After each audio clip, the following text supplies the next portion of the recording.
मैं ये पूछ रहा हूं, ये क्यों हो? विविधता में ही रस है। मानव जीवन की मांग है विविधता। मान लो आपको एक ही दिन जो जचता है वो दूसरे दिन वो नहीं जचता, तो कुछ और जचता रहता है। फिर भी ये विविधता से हमको नफरत क्यों है? ये नासमझ की वजह से या हमारी जो तनाव की वजह से पैदा हो जाता है। यहां पर पथ प्रदर्शक है और पथ बनाने वाले भी है बैठे। नितिन जी ने पथ बनाया और पथ प्रदर्शक लोग भी वो भौतिक पथ बनाए, तो आध्यात्मिक पथ प्रदर्शन पथ बनाने वाले भी यहाँ सारे संत महात्मा और धर्मगुरु यहाँ मंच पे एक साथ हैं। मानव जीवन की दो बात होती है, एक तो मानव होने के नाते सबकी कुछ मांग होती है और दूसरा कुछ जिम्मेदारियां होती है। हमारी मांग कम हो, जिम्मेदारी अधिक हो तो हम सुखी रहते हैं, और जिम्मेदारी नहीं ले हम अपने जीवन में और मांग को ही ज्यादा बढ़ाते जाएं, ये दुख की फॉर्मूला है। और दुखी आदमी फिर उसका ना कोई धर्म होता है ना कोई ज्ञान होता, वो समाज में मानव कहने के लिए भी वो काबिल नहीं होता। क्यों? वो दुख से फिर तनाव से जूझता रहता है। और धर्म का काम यही है कि थाम के रख, धर्मो धारयते प्रजा। जो धारण करता है मानव को वो धर्म है। दुख से हमको मुक्ति देता है वो धर्म है। अब देखिए जितने भी हमारे महापुरुष हुए, संत हुए हैं, सबने क्या कहा? सुखी भवा, सब सुखी रहे, लोका समस्ता सुखिनो भवन्तु, ये हम कहते हैं, सारे लोग सुखी रहे। उसका मुख्य मूल मंत्र है मानव जीवन में हमें वैविध्यता को अपनाए। लड़ाई हो ना हो तो भी एक दो रसोइयों के बीच में लड़ाई हो तो वो ऐसा अच्छा होता है। एक बार ऐसी दो दुकानदार थे, दोनों हलवाई, तेरे मिठाई की दुकान थी, दोनों में लड़ाई होगी तो दोनों क्या था, उनके हाथ में लड्डू ही थी, तो एक दूसरे पर लड्डू फेंकते थे। पूरा गांव जश्न मनाया। गांव के लोगों ने कहा ऐसी लड़ाई आपके बीच में रोज होता रहे। हमारे यहाँ यही कहा गया है कि वादे वादे जायते तत्व बोधा। हम ये सब एक नहीं होने की जरूरत है, मगर सामरस्य होने की जरूरत है। सामरस्य की आवश्यकता है। इसलिए हमारे यहाँ इतने सारे संप्रदाय है, पथ है, हर पथ की अपनी विशेषता है। अभी हम जब सुन रहे थे, स्वामी जी बोल रहे थे, स्वामीनारायण के महंत जी हमारे, वही बात थी। भगवान विविधता पसंद करता है, नहीं तो इतने तरह के फूल, इतने तरह की सब्जी क्यों उगाता? भगवान कहते तो एक आलू बना के बस यही खाते रहो जिंदगी भर। नहीं, आलू भी बनाया, बैंगन भी बनाया, भिंडी भी, इतने तरह तरह की सब्जी, तरह तरह के फूल, तरह तरह के लोग और तरह तरह के उनके दिमाग। बड़ा विचित्र लगता भाई। ये विचित्र संसार को जितना तुम देखते हो उतना ही और आनंद बढ़ता है। ये बुद्धिमान आनंदित होते हैं वैविध्यता में, मूर्ख उससे दुखी होते रहते हैं, लड़ते रहते हैं। मूर्ख लड़ते हैं।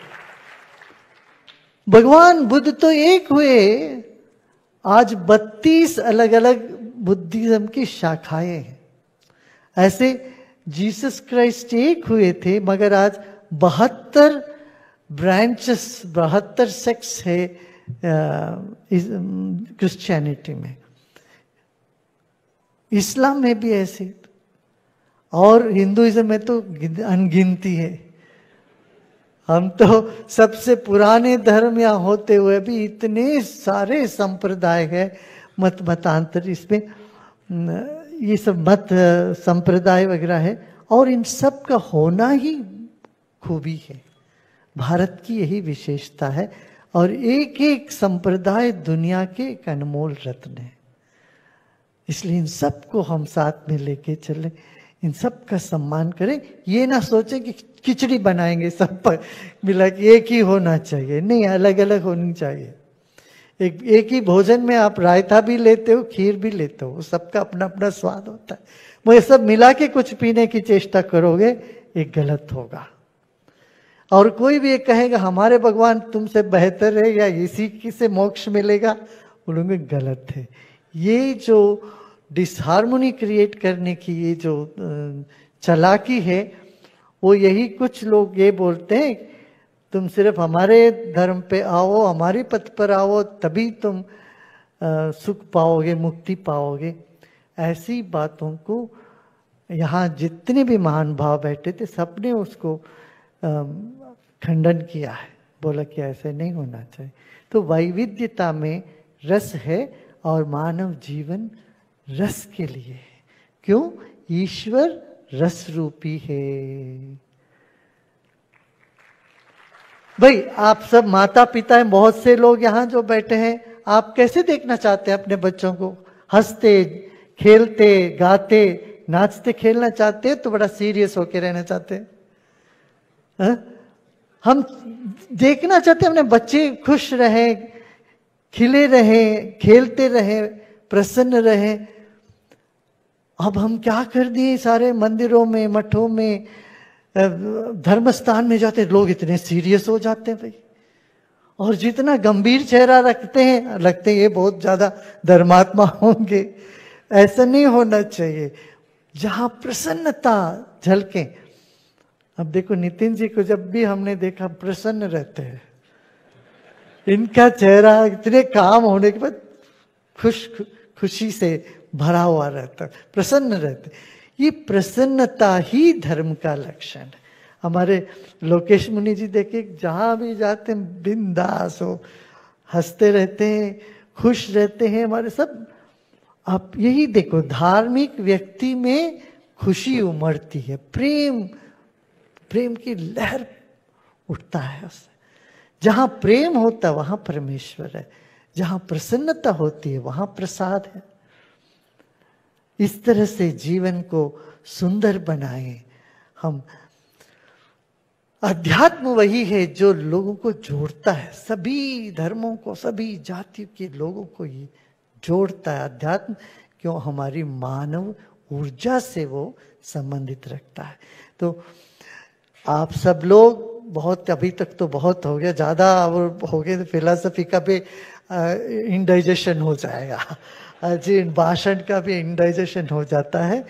तो आखिरी में बोलने में ये बहुत बड़ा फायदा है कि जो बोला सब पहले सब लोग बोल चुके होते हैं, इसलिए हमको सिर्फ डिटो कहना पड़ता, वही बात है। अब विजय दादा जी ने वो डिटो कहने की हमको एक मौका दिया है। आखिरी में वैसे बोलता बहुत कम हो, फिर भी एक इंसिडेंस मेरे मन में अभी आ रहा है। मैं जो धर्मगुरु हम क्या कर सकते हैं आध्यात्मिक लोग, वो एक इंसिडेंस मैं बताना चाहता हूँ। हमारा इराक का एक अनुभव, वो युद्ध का समय था इराक में। हम गए वहाँ, इराक के जो राष्ट्रपति के न्योता थी, हमको गए थे। हमारे जाने से पूर्व 2 दिन पूर्व टोनी ब्लेयर जो इंग्लैंड के प्राइम मिनिस्टर थे वो आए थे, और जिस जगह पर हम ठहरे थे वहीं पास में ही ग्रीन जोन, वहाँ 3 जोन में डिवाइड किया था इराक को, red zone, yellow zone, green zone. एक ग्रीन जोन सेफेस्ट जोन था उसमें। वहां पर ग्रीन जोन में बहुत बड़ा बॉम्ब ब्लास्ट हो गया था। तो फिर हम गए, तो हमको तो इतनी सिक्योरिटी रखी थी, 12 गाड़ी भेजी थी, 2 टैंकर, ये सब। हमको देखे तो घबराहट हो रही थी, किसी को भी देख के घबराहट हो, इतना सिक्योरिटी, 2 टैंकर और 12 गाड़ी आपकी गाड़ी के इर्द गिर्द। मैंने कहा मैं तो ऐसे फोर्ट में रहने के लिए तो नहीं आया, मुझे रेड जोन में जाना है। वो लोग बोले नहीं वहां तो आपको जाने नहीं सकते, आप जा नहीं सकते, हम इजाजत नहीं देंगे। नहीं, मैंने जिद किया जैसे विजय दाड़ा जी ने करते, और वो नो नहीं लेते। ही never takes no for an answer. I appreciate आपको ये काम, आपको ये जो कला है ना आपकी, ये सबको आपको सिखाना पड़ेगा। हमारे सारे नेगोशिएशन में लोग इस तरह के विजय दाड़ा जी जैसे जाएं, भारत की उन्नति और ऊपर चले। हम we are not so good in negotiation, I tell you, in the international arena, but we need people like him. So मैं भी थोड़ा सा ऐसा जिद कर बैठा। मैंने कहा मुझे जाना ही है रेड जोन में। वो बोले ठीक है, हम येलो जोन के एंड तक आपको छोड़ेंगे, मगर आगे आपका रिस्क है। हमने कहा ठीक है, हम जाए। जब हम गए, वहाँ की जो समुदाय था, वाशिया काउंसिल की बैठक थी, उन लोगों ने हमको बहुत अच्छे से स्वीकार किया, रिसीव किया। वो बोले यहाँ आज तक हमारे सुख दुख पूछने कोई नहीं आया, आप आए तो हमारा दिल बहुत भरा आया है इस वक्त। कह रहे थे, सबके आंखों में आंसू था।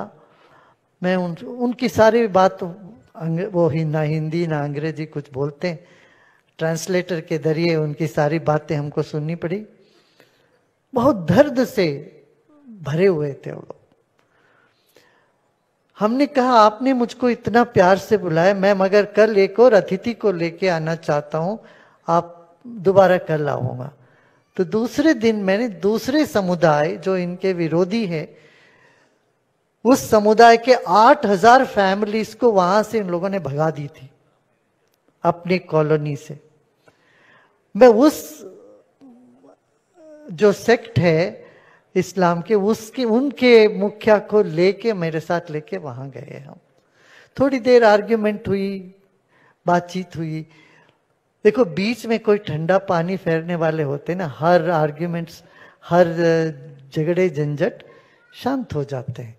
फिर उन्होंने तो वो सब गले वले लगा लिए, फिर बोले ठीक है। मैंने कहा हमने जिनको ले आया, आप इनको यहाँ दोबारा बसाना पड़ेगा, ये आपका गिफ्ट है मेरे लिए, तोहफा है।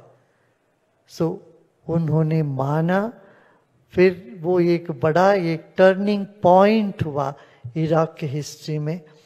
वहां पर फिर उन लोगों ने वापस उन लोगों को जिनको वहां से भेज दी गई थी, उनको वापस बुलाया। 8000 परिवार। हम सब जो ये आपस में जो वैर वैमनस्य ये सब होता रहता है ना लोगों में, आप सब लोग यहाँ बीच में रह के इनको एक सुकून, एक समाधान कर सकते हैं। और अड़ोस पड़ोस में, गांव में, शहर में, जहां पर भी कोई झंझट हो तो हम एक एक व्यक्ति में एक क्षमता है, हम सब इस तरह से कि ये धर्म का काम होगा। भड़कता हुआ आग में और पेट्रोल ना डाले, उसको शांत कराएं। और जहां सब तुम बहुत ठंडा पड़ गया, वहां थोड़ा आग भी लगाना चाहिए। जहां ठंडे हो जाते हैं लोग, कुछ नहीं करते, वहां आग लगाओ ताकि वो वहां कार्यरत हो जाए। कि हाँ ये प्रकृति जैसा है वैसे हम भी हैं। हाँ, इतना ही कह के मैं आप सबको बहुत बहुत प्यार और बहुत बहुत आशीर्वाद देते हुए वाणी को विश्राम देता हूँ। ओम शांति।